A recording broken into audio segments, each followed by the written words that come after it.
লোক নিয়ে গেছে 10 জন, সে বলছে লোক নিয়ে আসছি 1010 জন। ইন্ডিয়া বেশি বিয়ে করছে একটা, এবং সবাই বিপুল পরিমাণ টাকা নিছে, একটা মানে প্রতিযোগিতা করে নিছে, শেখ হাসিনা সব জানতো। এগুলি বলে না যে পাগলের সুখ মনে মনে, এটা হলো ওই জিনিস আর কি ভাই। ওরা বাংলাদেশ সম্পর্কে জানে না। বাংলাদেশের শেখ হাসিনা, এখন অনেকে আওয়ামী লীগের লোক দুঃখ পায়, কিন্তু একটা জিনিস তারা বলে না ভাই, শেখ হাসিনা, আমি একটা বেসিক কথা বলি, শেখ হাসিনার মানসিক অবস্থাটা বোঝার চেষ্টা করেন আপনি। আমার বিবেচনায় এই ভদ্র মহিলা এই দেশের মানুষকে ঘৃণা করতেন, এই দেশের মানুষকে উনি ঘৃণা করতেন, এই দেশের মানুষের, উনি এই দেশের নিজেকে নাগরিক মনে করতেন না। কারণটাকে আমি আপনাকে একটা একদম টু দ্য পয়েন্টে বুঝাই বলি। জিনিসটা হলো, উনি মনে করতেন এই দেশের মানুষ তার পিতা মাতা ভাই বোন ভাইয়ের বউ এদেরকে হত্যা করছে, এই দেশের মানুষ তার কোনো প্রতিবাদ করে নাই, এটা উনি বিশ্বাস করতেন। প্রতিবাদ যে হয় নাই তা তো না, উনি মনে করতেন করে নাই। উনি বহুবার বলেছেন, আমি জানি আপনারা কি করেছেন, কেউ আপনার 75 সালে কোনো প্রতিবাদ হয় না রে ভাই, 75 সালে বিচ্ছিন্ন হয়েছে কিছু, কোথায় হয়েছে? কাদের সিদ্দিকীরা প্রতিবাদ করেছে, আরেক ধান্দায়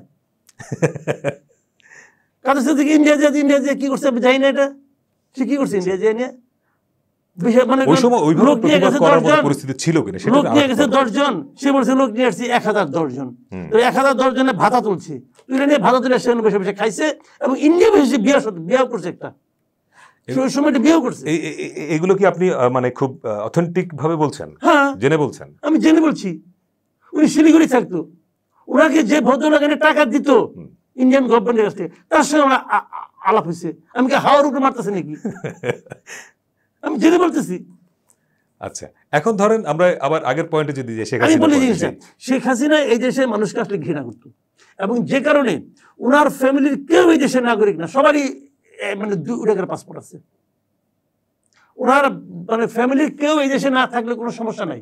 উনি যাদেরকে ফ্যামিলি মনে করেন, উনি বলতো আমার পরিবার হলো আমার বোন এবং আমার, খালি বোন আর উনি আর পরিবার না, ওনার চাচতো ভাই মামাতো ভাই যত ভাই আছে সবারই বিদেশের পাসপোর্ট আছে, এবং সবাই বিদেশে টাকা পাচার করছে, সবাই এখন বিদেশে অবস্থান করছে, এবং সবাই বিপুল পরিমাণ টাকা নিছে, একটা মানে প্রতিযোগিতা করে নিছে, সেখানে সব জানতো, সবাইকে নিতে দিয়েছে, সবাইকে নিতে দিয়েছেন উনি।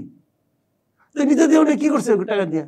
আর তারা এই দেশে, এই দেশকে ভালোবাসে আসে নাই, তারা এই দেশকে লুটপাট করতে আসছে, এবং কিছু লোককে আফিম খাওয়াই রাখছে, ওই আফিম যারা খাইছে তারা এখনো মনে করে সেই তাদের উদ্ধার করতে হবে, সে কি উদ্ধার করতে হবে, সে এই দেশে পা ফেলতে পারবে না, ক্লিয়ার?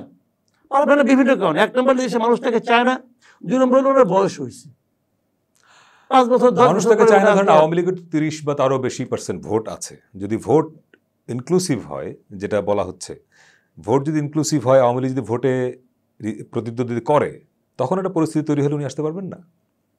না, তাও পারবেন না। এদেশের মানুষ আওয়ামী লীগ এবং শেখ হাসিনার সমর্থক না, এ কথাটা মাথায় রেখেন। আওয়ামী লীগ এবং শেখ হাসিনা সমর্থক নয়।